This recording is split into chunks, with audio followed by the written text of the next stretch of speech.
مکہ کی فضاؤں میں اس وقت ایک عجیب سی کشیدگی تھی۔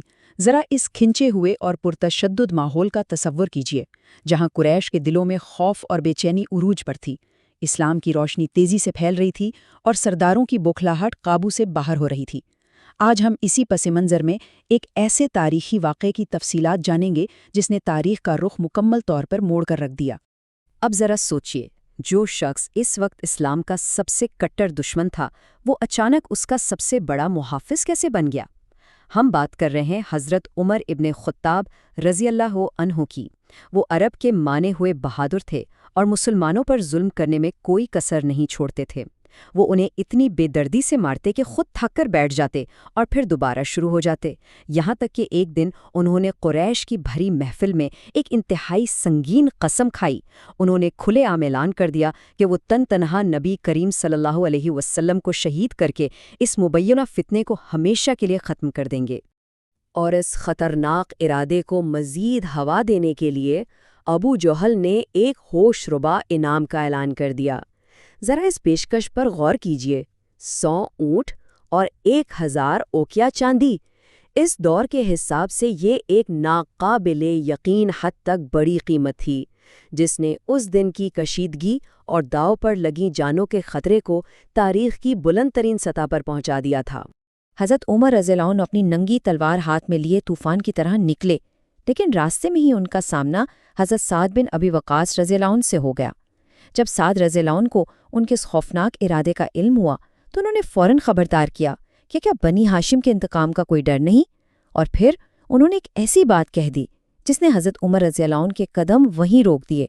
انہوں نے طنزاً کہا کہ جا کر پہلے اپنے گھر کی خبر لو، تمہاری اپنی سگی بہن اور بہنوئی اسلام قبول کر چکے ہیں۔ اس ایک سچ نے ان کی منزل کا رخ بالکل بدل دیا۔ یہاں سے کہانی ایک انتہائی جذباتی اور خطرناک موڑ لیتی ہے اور ایک بہن کی بے مثال جرت کا باب شروع ہوتا ہے۔ حضرت عمر رضی اللہ عنہ غصے میں پاگل ہوتے ہوئے اپنی بہن کے گھر پہنچے۔ دروازے کے باہر سے ہی انہیں قرآنی آیات پڑھے جانے کی آواز آ رہی تھی۔ اندر داخل ہوتے ہی وہ اپنے بہنوئی حضرت سعید بن زید رضی اللہ عنہ پر جھپٹ پڑے، انہیں زمین پر گرا دیا اور بے تحاشا مارنا شروع کر دیا۔ ان کا غصہ اس وقت کسی بھپھرے ہوئے شیر سے کم نہیں تھا۔ یہ اس واقعے کا سب سے جذباتی لمحہ تھا۔ ان کی بہن حضرت فاطمہ بنت الخطاب رضی اللہ عنہا اپنے شوہر کو بچانے کے لیے آگے بڑھیں، جس دوران انہیں بھی چوٹ لگی اور سر سے خون بہنے لگا۔ لیکن اس زخمی حالت میں بھی ذرا ان کی دلیری دیکھیے، انہوں نے بے خوفی سے اپنے بھائی کی آنکھوں میں آنکھیں ڈال کر یہ تاریخی الفاظ کہے، قد اسلمنا وتابعنا محمدن افعل ما بذالک، یعنی ہاں عمر، ہم مسلمان ہو چکے اور نبی کریم صلی اللہ علیہ وسلم کے فرما بردار بن چکے ہیں، اب تم سے جو ہو سکتا ہے کر لو۔ یہ بے خوفی واقعی کمال تھی۔ قرآن کی رہنمائی نے کیسے ایک سخت دل کو پگھلا دیا، یہ واقعی حیران کن ہے۔ اپنی ہی سگی بہن کا خون دیکھ کر حضرت عمر رضی اللہ عنہ کو جیسے ایک جھٹکا لگا، ان کے غصے کا طوفان یکدم تھم گیا۔ انہوں نے دھیمے لہجے میں مطالبہ کیا کہ مجھے وہ اوراق دکھاؤ جو تم پڑھ رہے تھے، لیکن ان کی بہن نے بھی صاف کہہ دیا کہ جب تک غسل کر کے پاک نہیں ہو جاتے ان مقدس اوراق کو ہاتھ نہیں لگا سکتے۔ حضرت عمر رضی اللہ عنہ نے فوراً غسل کیا اور وہ اوراق اپنے ہاتھ میں لیے۔ جیسے ہی انہوں نے سورہ طٰہٰ کی وہ آیات پڑھنا شروع کی، ان کی زبان سے بے اختیار نکلا، کیا شیریں کلام ہے، اس کا اثر تو سیدھا میرے دل پر ہو رہا ہے۔ یہ ایک سحر انگیز تبدیلی تھی۔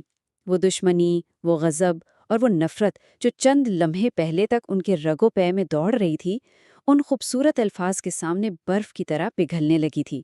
اسی لمحے ایک اور حیرت انگیز انکشاف ہوا۔ حضرت خباب بن الارس رضی اللہ عنہ، جو ان کے ڈر سے چھپے ہوئے تھے، فوراً باہر آ گئے۔ انہوں نے مبارکباد دیتے ہوئے ایک راز کھولا کہ نبی کریم صلی اللہ علیہ وآلہ وسلم کی ایک خاص دعا ان کے حق میں قبول ہو گئی ہے۔ محض ایک دن پہلے ہی آپ صلی اللہ علیہ وآلہ وسلم نے اللہ سے مانگا تھا کہ اسلام کو عمر ابن الخطاب یا ابو جہل میں سے کسی ایک کے ذریعے طاقت عطا فرمائے، اور یہ عظیم سعادت اب حضرت عمر رضی اللہ عنہ کا مقدر بننے جا رہی تھی۔ اب وقت تھا ایک نئے اعلان کا۔ حضرت عمر رضی اللہ عنہ اسی وقت سیدھے دار ارقم کی طرف چل پڑے۔ ان کے ہاتھ میں اب بھی وہی ننگی تلوار تھی، لیکن ذرا سوچئے، اب اس تلوار کا مقصد مکمل طور پر بدل چکا تھا۔ جو تلوار اسلام کو مٹانے نکلی تھی، اب وہ اس کی سب سے بڑی ڈھال بننے کے لیے بے تاب تھی۔ دار ارقم کے دروازے پر دستک ہوتی ہے۔ اندر موجود صحابہ باہر حضرت عمر رضی اللہ عنہ کو ننگی تلوار کے ساتھ دیکھ کر شدید پریشان ہو گئے، لیکن نبی کریم صلی اللہ علیہ وسلم نے پورے اطمینان سے فرمایا، دروازہ کھول دو۔ دروازہ کھلتا ہے، آپ صلی اللہ علیہ وسلم خود آگے بڑھے، حضرت عمر رضی اللہ عنہ کا دامن پکڑا، اسے زور سے جھٹکا دیا اور جلالی انداز میں فرمایا، اے عمر، کیا تو اب بھی باز نہ آئے گا؟ اس پر حضرت عمر رضی اللہ عنہ کا دل مکمل طور پر جھک گیا اور انہوں نے انتہائی عاجزی سے عرض کیا، یا رسول اللہ، میں ایمان لانے کے لیے حاضر ہوا ہوں۔ یہ سنتے ہی آپ صلی اللہ علیہ وآلہ وسلم نے جوش مسرت میں اتنی بلند آواز سے اللہ اکبر کہا کہ وہاں موجود تمام صحابہ نے بھی بیع کے وقت تکبیر بلند کی، اور اس نعرے کی گونج نے مکہ کی پہاڑیوں کو ہلا کر رکھ دیا۔ یہ ایک ایسا شاندار لمحہ تھا جو تاریخ کے صفحات پر ہمیشہ کے لیے امر ہو گیا۔ ایمان لانے کے فوراً بعد کا منظر اور بھی دلچسپ ہے۔ حضرت عمر رضی اللہ عنہ سیدھے اسلام کے سب سے بڑے دشمن ابو جہل کے گھر پہنچے، دروازے پر دستک دی اور اسے باقاعدہ اپنے مسلمان ہونے کی خبر سنائی تاکہ اسے خوب جلا سکیں۔ ابو جہل یہ سنتے ہی جھنجھلا کر دروازہ منہ پر بند کر کے اندر بھاگ گیا۔ یہ مکہ میں طاقت کے توازن کی ایک بہت بڑی تبدیلی تھی۔ خوف اب مکمل طور پر جرأت میں بدل چکا تھا۔ ان کے ایمان لانے سے پہلے اور بعد کے حالات کا موازنہ کیا جائے تو فرق صاف ظاہر ہوتا ہے۔ پہلے مسلمان دائرۂ ارقم میں چھپ کر عبادت کرتے تھے، لیکن حضرت عمر رضی اللہ تعالیٰ عنہ نے کہا، جب ہم حق پر ہیں تو چھپ کر کیوں رہیں؟